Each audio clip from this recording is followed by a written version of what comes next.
வணக்கம். வள்ளுவர் வாசகர் வட்டத்திலிருந்து உங்கள் இனிய கண்ணன். நீங்கள் தமிழாசிரியராக வேண்டுமா? எங்களது காணொலி வகுப்பில் சேருங்கள், வெற்றி வாகை சூடுங்கள். இன்னொரு தடவை சொல்றேன், டிஆர்பி தமிழ் நோட்டிபிகேஷன் விட்டாச்சு, அனௌன்ஸ் பண்ணி வந்தாச்சு, தேதியும் அறிவிச்சாச்சு. இன்னும் 4 மாசம் இருக்கு. இந்த டைமிங்ல நீங்க தமிழாசிரியர் ஆகணும்னா என்ன பண்ணணும்?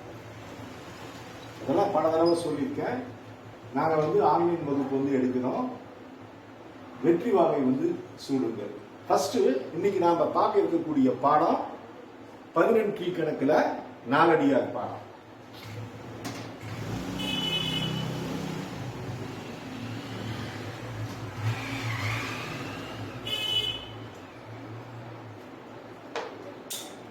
எங்க ஆன்லைன் கிளாஸ் வேணும் அப்படின்னு விருப்பம் உள்ளவங்க 90254209056381780347 இந்த போன் நம்பருக்கு கால் பண்ணுங்க. இப்ப டிஆர்பி தமிழ் நாங்க 2 கோர்ஸ் நடத்துறோம். ஒன்னு ஆன்லைன் கிளாஸ், இன்னொன்னு டெஸ்ட் பேட்ச்.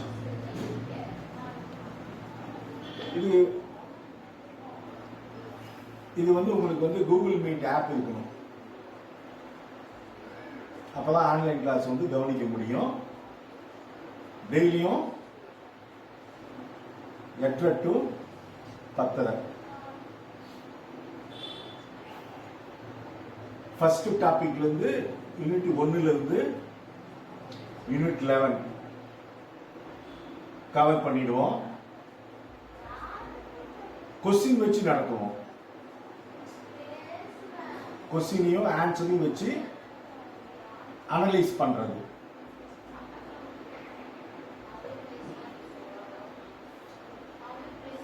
ஃபீஸ் 6000 ரூபீஸ் தான். அதையும் எழுதிடுவோம். இதுல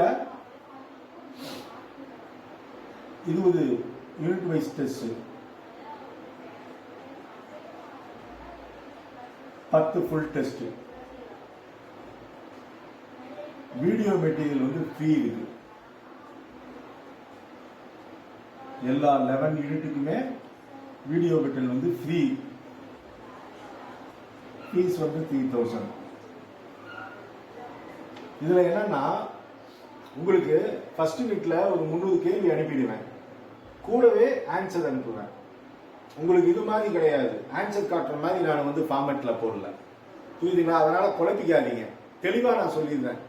ஏகப்பட்ட பேர் சார் அப்படி இருக்கு, நாங்க என்ன சொல்றோமோ அதுதான், நாங்க எப்படி கொடுக்குறோமோ நீங்களே கற்பனை பண்ணிக்க வேண்டாம். நான் தெளிவா சொல்லிட்டேன். ஒவ்வொரு யூனிட்டும் டைப் அடிச்சு பிடிஎஃப் ஃபார்மேட்ல உங்களுக்கு அனுப்பிடுவோம். புரியுதுங்களா? 300 கொஸ்டின்ஸ் இருக்கும். நீங்க பிரிண்ட் கூட எடுத்துக்கங்க, ஒன்றும் தப்பு கிடையாது. இல்ல நோட்டு போட்டு எழுதிக்கங்க. பட் இது மாதிரி வராது. நீங்க எழுதி முடிச்சோன்னா ஆன்லைன் டெஸ்ட் மாதிரி இருக்காது. இது டெஸ்ட் சீரியஸ். புரியுதுங்களா? நான் ஆன்லைன் டெஸ்ட் எல்லாம் வச்சிருக்கேன்.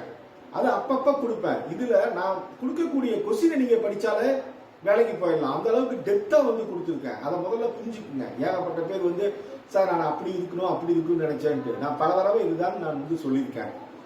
இது ஓரளவு படிச்சீங்கன்னா டெஸ்ட் சீரியஸ் போதும். இல்ல ஒண்ணுமே தெரியல, நான் டெய்லியுமே கிளாஸ் வரேன் அப்படின்னா ஆன்லைன் கிளாஸ்க்கு வாங்க. ரொம்ப எளிமையான கட்டணம் தான். இன்னொன்னு பாத்தீங்கன்னா ஒன் டைம் பேமெண்ட் தான். ஒரே முறை பயிற்சி கட்டணம். நீங்க வேலைக்கு போற வரைக்கும் படிக்கலாம். அதையும் சொல்லிடுறேன். எவ்வளவு பேர் கேட்டாங்க. இந்த வருஷம் முடியலையா, அடுத்த வருஷம், அதுக்கு அடுத்த வருஷம். இது ரெகுலரா அப்படிதான் படிச்சுட்டு இருக்காங்க. ஆனா சிலர் சொல்றாங்க ஒரு முறை பயிற்சி கட்டணம், வேலைக்கு செல்லும் வரை படிக்கலாம்னு. அந்த உத்தரவாதத்தையும் நாங்க கொடுக்கிறோம். ஏன்னா இது ஆன்லைன் கிளாஸ் தான். இன்னும் இது மாதிரி இடம் பத்தாம போகாது. ஒரு ஸ்கூல் மாதிரி காலேஜ் மாதிரி இடத்துல போட்டோம்னா நமக்கு இடம் வேணும். இது ஆன்லைன் தான். எப்ப வேணாலும் நீங்க படிக்கலாம். புரியுதுங்களா? இப்ப நாம பாடத்துக்கு போலாம்.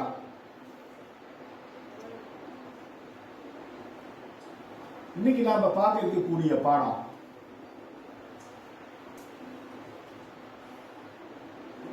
யூனிட் 7ல நாலடியார்.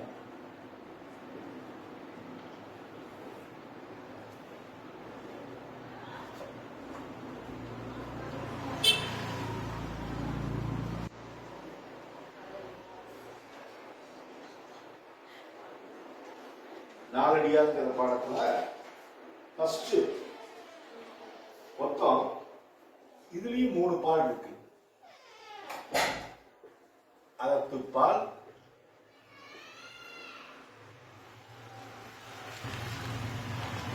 பொதுப்பால், காமத்துப்பால். திருக்குறளையும் அகத்துப்பால், பொதுப்பால், காமத்துப்பால் இருக்கு.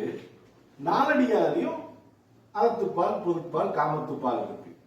ஆனா திருக்குறள்ல இது கொஞ்சம் மாறுபட்டு இருக்கும். எப்படின்னா அகத்துப்பால்ல ஃபர்ஸ்ட் துறவகைகள், இது முக்கியம். இப்ப இதுல ஃபர்ஸ்ட் இதுதான் இல்லறைகள் தான் இருக்கும். பாகியம் கடவுள் வாழ்த்து இருக்கும், பாகியம் இருக்கும், நீத்தார் பெருமை இருக்கும். இல்லத்துல சொல்லிட்டு கடைசீட்டுல தான் துறவை பத்தி வள்ளுவர் சொல்லுவாரு. ஆனா நாலடியால எடுத்ததுமே துறவதையல், அடுத்தது இல்லறையல். 2 இயல் தான். பொறுப்பாள அரசியல்,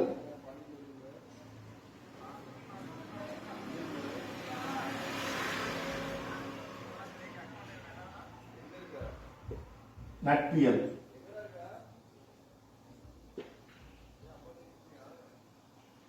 இன்பவியல், துன்பவியல்,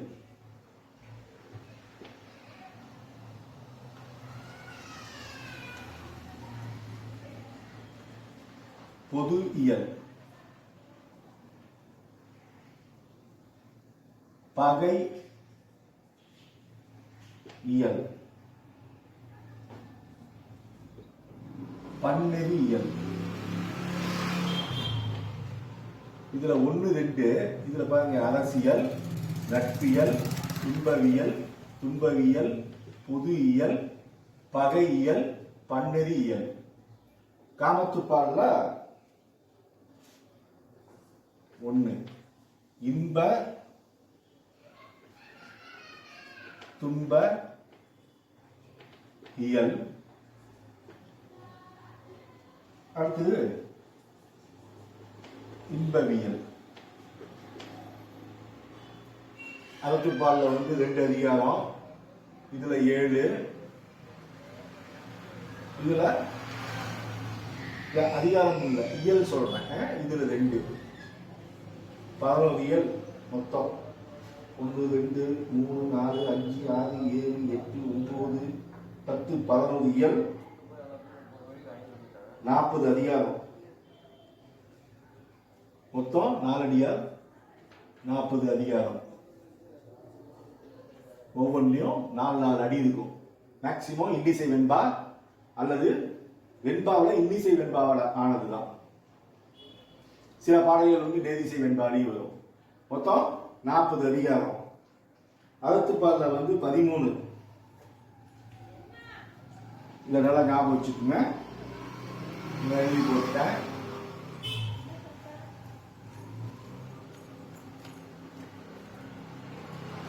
நீங்க கால்குலேட் பண்ணிக்கங்க. அகத்துப்பால்ல 13 இருந்து 1 இருந்து 13 அதிகாரம். பொதுப்பால்ல 14 இருந்து 37 அதிகாரம். காமத்துப்பால்ல 3 அதிகாரம், டோட்டல் 40.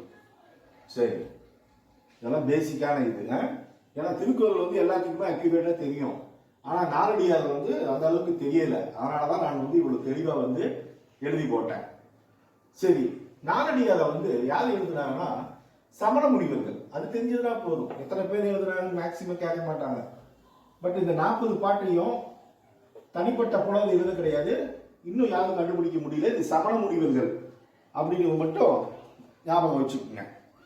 இன்னொன்னு, நாலடியாரும் திருக்குறளும் ஆளும் வேலும் பல்லு குருதி, நாளும் என்றும் சொல்லு குருதி. இதுல 4 என்று குறிப்பிடுவது நாலடியார்ல. இப்ப நான் முக்கியமான பாட்டு டிஆர்பி பாயிண்ட் ஆஃப் வியூல பார்க்கலாம். ஃபர்ஸ்ட் துறவரையியல்.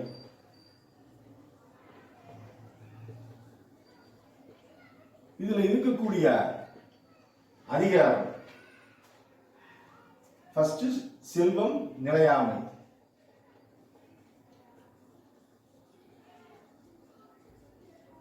இரண்டாவது இளமை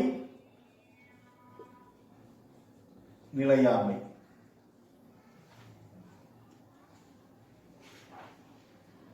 மூணாவது யாக்கை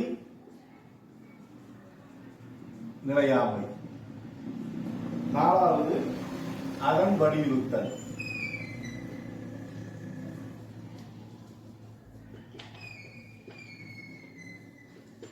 ஐந்து தூய்த்தன்மை,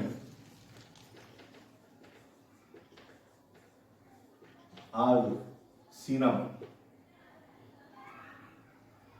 ஆறு துறவு, ஏழு சினம் இன்மை. இந்த துறவறைகள்ல மட்டும் 7 அதிகாரங்கள் இருக்கு.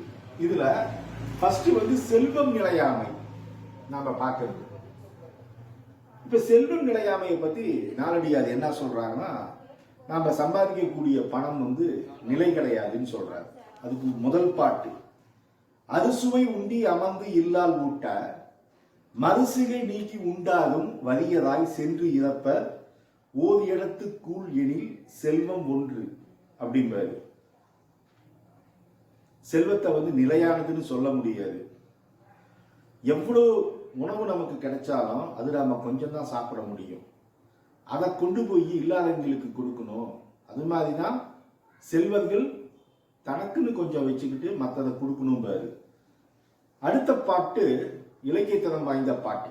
இதுல செல்வம் சகடக்கால் போல் வரும் பாரு. துகள் தீர்வதும் செல்வம் தோன்றிய கால் தொட்டு பகடு நடந்த கூழ் பல்லோரோடு உண்க அகடு உத யாம் மட்டும் இல்லாது செல்வம் சகடக்கால் போல் வரும்.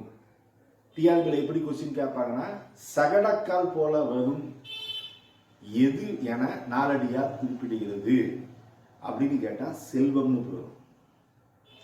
ஏன்னா வண்டி சக்கரம் எப்படி மேலையும் கீழையும் போயிட்டு வருது. இப்போ லேட்டஸ்டா சினிமா டயலாக்லாம் சொல்லுவான், வாழ்க்கை ஒரு வட்டம், மேலே இருக்கவன் கீழே இருப்பான், கீழே இருப்போம் மேலே போவான். அதே மாதிரி தான் வண்டி சக்கரம் மாதிரி ஒரே இடத்துல இருக்காது. செல்வம் மேலே போகும் கீழே வரும்னு அருமையா அந்த காலத்தில் சொல்லியிருப்பாரு. அடுத்தது இன்னும் ஏகப்பட்டது சொல்லுவாரு. 10 பாட்டு நம்ம முக்கியமானதை மட்டும் நம்ம எடுத்துக்கலாம். புரியுதுங்களா? அடுத்தது இளமை நிலையாமை. இந்த உடல்ல இருக்கக்கூடியது எதுவுமே நிலைக்காது, நரைவரும் என்றெண்ணி நல்லறிவாளர் குளவி இடைத்தே துறந்தால் புடைத்தீர மன்னா இளமை மகிழ்ந்தோதே கோல் ஊன்றி இன்னாங்கு எழுந்திருப்பன்னு சொல்லுவாரு. நல்ல அறிவுடையவர்கள் என்னைக்கா இருந்தாலும் நம்ம வயசாயிடுவோம் அப்படின்ட்டு துறவு போயிடுவாங்க. அதனால முதுகை பத்தி கவலைப்படக்கூடாதுன்னு சொல்லியிருப்பாரு. அடுத்தது எனக்கு தாயாகியால் என ஈங்கி இட்டு தனக்கு தாய் நாடியே சென்றால் தனக்கு தாய் ஆகியவளும் அது ஆனால் தாய் தாய் கொண்டு ஏகும் அளித்து இப்புலது. இதுல அழகா சொல்லுவாரு, எனக்கு தாயாக இருந்தவள் என்னை இவ்வுலகில் விட்டு விட்டு அவளுக்கு ஒரு தாயை தேடி போனால், அதாவது இறந்து விட்டால் அர்த்தம், என்னை பெற்றுட்டு ஒரு செத்துட்டா. அப்படிப்பட்ட என் தாய்க்கு தாயாக இருந்த என் பாட்டியும் இறந்துட்டா. இப்படி ஒவ்வொருத்தரும் இறந்துட்டே போவாங்க அப்படிம்பாரு. நான் பிறந்தேன், என் தாயை பார்த்தேன், என் தாய் இறந்துட்டா. சரி, என் தாய் மட்டுமா இறந்தா, என் தாயோட தாயும் இறந்து போயிட்டா அப்படின்னு அழகாக இந்த பாட்டு எனக்கு தாயாகியவள் அப்படின்னு தொடங்கும். அடுத்தது யாக்கை நிலையாமை. யாக்கைனா உடம்பு. மலைமிசை தோன்றும் மதியம் போல யானை தலைமிசை கொண்ட குடையர் நிலமிசை துஞ்சினார். அதாவது என்னன்னா, எவ்வளவு பெரிய ஆளா இருந்தாலும் சரி கடைசியில செத்துட்டான்னு தான் அவனை பொணம்னு தான் சொல்லுவாங்கிறது அழகாக சொல்லுவார். வாழ்நாட்டு அழகா வயங்கொலி மண்டிலம் வீழ்நாள் படா அது எழுதலால் வாழ்நாள் உலாவ முன் ஒப்புதவு ஆற்றுவின் யாவும் நிலவ நிலமிசை மீள். அதாவது உயிரோடு வாழும் காலத்தை உயிரோடு இருக்கும்போது எல்லாத்துக்குமே கொடுத்துட்டு உறவுங்க. அது மாதிரி இல்லைன்னா யாருமே நிரந்தரமாக இருக்க மாட்டாங்கன்னு சொல்லுவேன். அடுத்தது அருமையான பாட்டுங்க. கணம் கொண்டு சுற்றத்தால் கல்லன்று அளவ பிணம் கொண்டு காட்டு உயர்ப்பால் கண்டும் மனம் கொண்டு ஈண்டு உண்டு உண்டு உண்டு என்னும் உணர்வுதான் சாற்றுமே டொன் டொன் டொன் என்னும் பறை. எல்லாமே கூட்டமா கூடி பணத்தை தூக்கிட்டு உற்றார் வரைவது எல்லாத்தையுமே கொண்டு போய் சுடுகாட்டில் அந்த பணத்தை எரிக்கிறத ஒருத்தன் பார்த்தவன் இந்த உலகத்துல நிச்சயம் இன்பம்னு இருக்கு அப்படின்னு நினைச்சவனுக்கும் டொன் டொன் டொன்னு சாவு பறை கொட்டும் அப்படின்னு சொல்லுவார். அதாவது ஒரு படத்தை பார்த்துட்டு நாமளும் ஒரு நாள் இறப்போம் அப்படின்னு இந்த உலகத்தில் இருக்கக்கூடிய இன்பம் நிலையில்லைன்னு நினைச்சுக்க அப்படின்னு சொல்றதுக்காக இந்த பாட்டு. அடுத்தது யாக்கையை யாப்புடைத்தால் பெற்றவர் தாம் பெற்ற யாக்கையால் யாய பயனன் கொள்க அப்படின்பாரு. இந்த உடம்பை வச்சுக்கிட்டு ஒண்ணுமே செய்ய முடியாது, கடைசிக்கு இந்த உடம்பு உயிரை விட்டு போயிடுன்னு சொல்ல முடியாத பாட்டு அமைச்சிருப்பார். அடுத்தது புல் நுனி மேல் நீர் போல் நிலையாமை என்றெண்ணி இன்னினிய செய்க அளவினை இன்னினியே நின்றான் இருந்தான் கிடந்தான் தன்கேல் அளவச் சென்றான் எனப்படுகிறான். ஒருவன் இப்படித்தான் நின்றுகிட்டு இருந்தான், அப்படியே உக்காந்தான், படுத்தான், கதை முடிஞ்சு போச்சு. அப்படிங்கிறது எப்படின்னா புல் நுனிமேல் இருக்கும் நீர் போன்று நிலையில்லாத தன்மை உடையது உடம்பும்பார். அழகாக சொல்லுவார். புல்லு மேல தண்ணி இருந்தா எவ்வளவு நேரம் நிற்கும், டக்குன்னு கீழே போயிடும். அதே மாதிரிதான் நின்றான் இருந்தான் கிடந்தான் தன்கேல் அளவச் சென்றான்.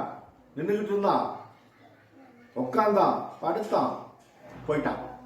எவ்வளவு அழகா சொல்லுவாரு. அதெல்லாம் நல்லதை செய்ய.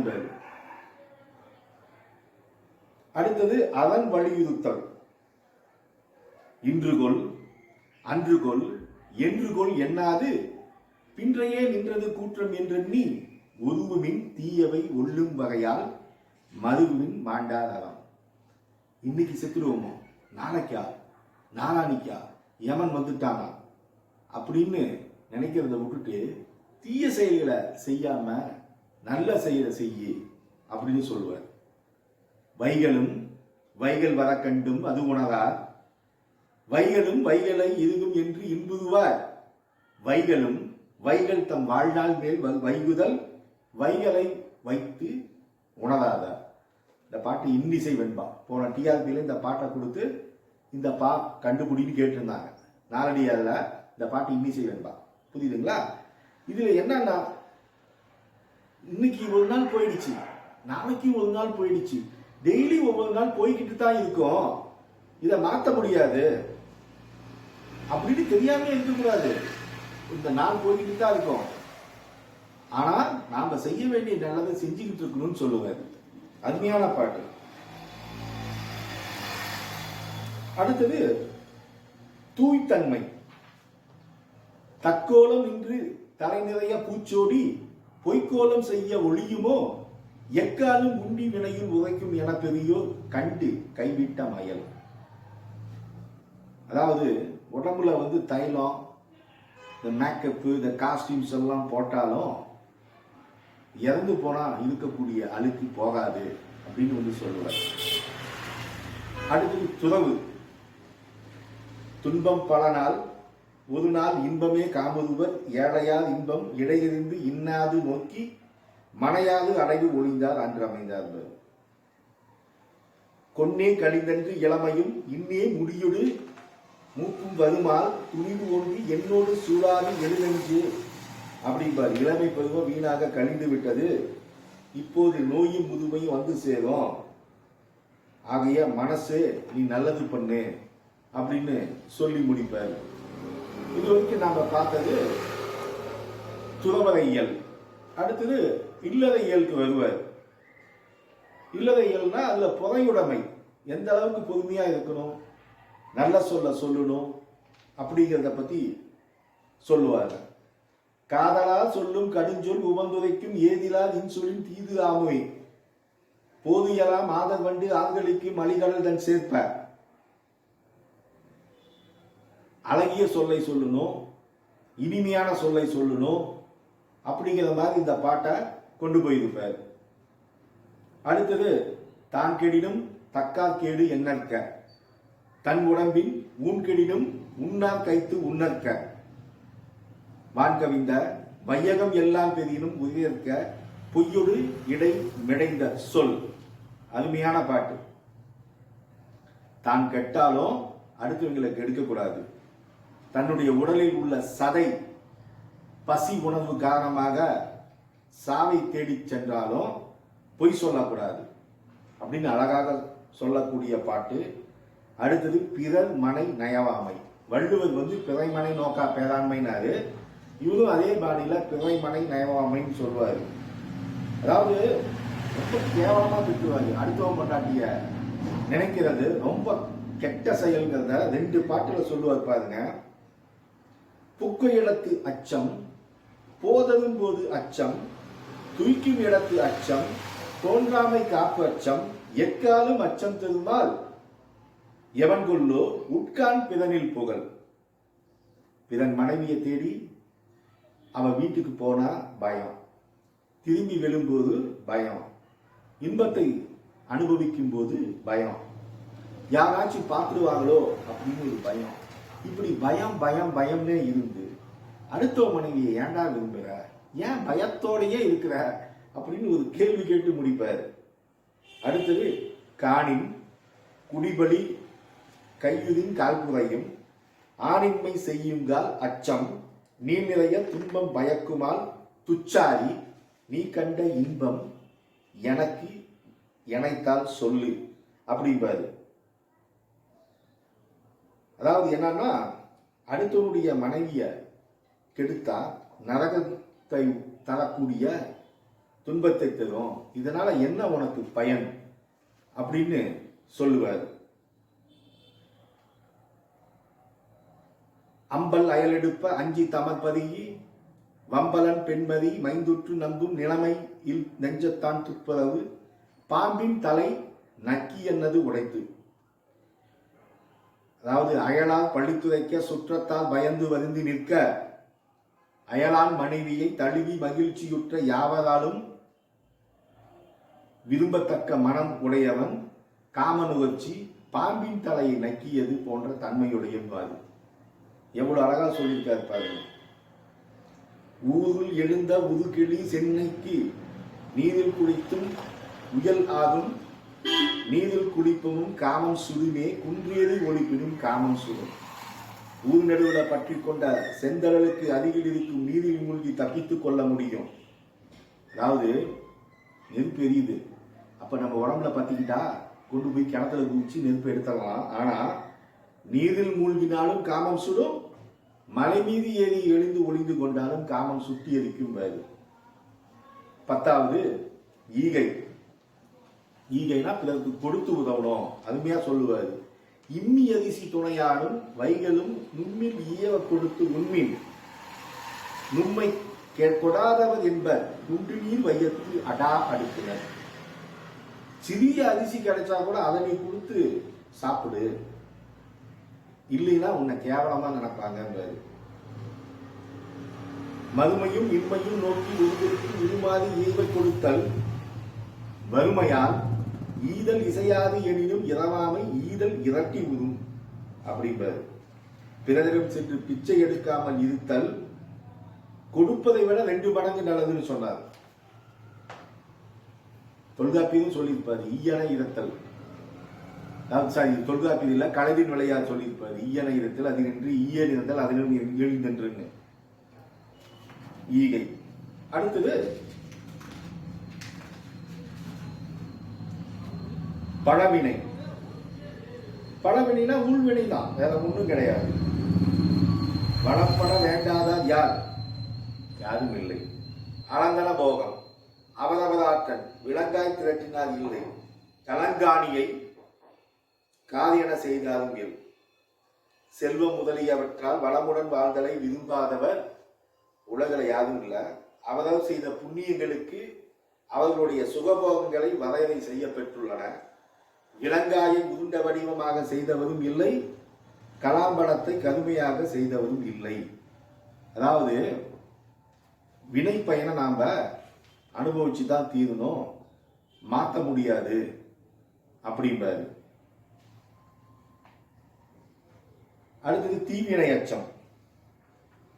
மனைப்பாசம் கைவிடாய் மக்கட்கு என்று இயங்கி இணைத்து ஊழி வாழ்வியோ நெஞ்சே அனைத்தும் அப்படின்றாரு. நெஞ்சே, நீ மனைவிடம் கொண்டுள்ள ஆசையை விடமாட்டாய், மக்களுக்கு பொருள் சேர்த்து வைக்க வேண்டும் என்று ஏக்கமுற்று இன்னும் எவ்வளவு காலம் வாழப் போகிறாய், நீ கொஞ்ச நாச்சு அரசியல் செய்ய அப்படின்னு சொல்லுவாரு. அடுத்தது பொருட்பாலும் காமத்துப்பாலையும் நாம வரக்கூடிய வகுப்புல பார்க்கலாம். ஆன்லைன் வகுப்பு சேர விரும்புறீங்க, டெஸ்ட் சீரியஸ் சேர விரும்புறீங்க, 9025420905 6381780347 இந்த ஃபோன் நம்பர்ல கான்டாக்ட் பண்ணி சேர்ந்துக்குங்க. நன்றி, வணக்கம். வள்ளுவர் வாசகர் வட்டத்திற்காக உங்கள் இனியா கண்ணன்.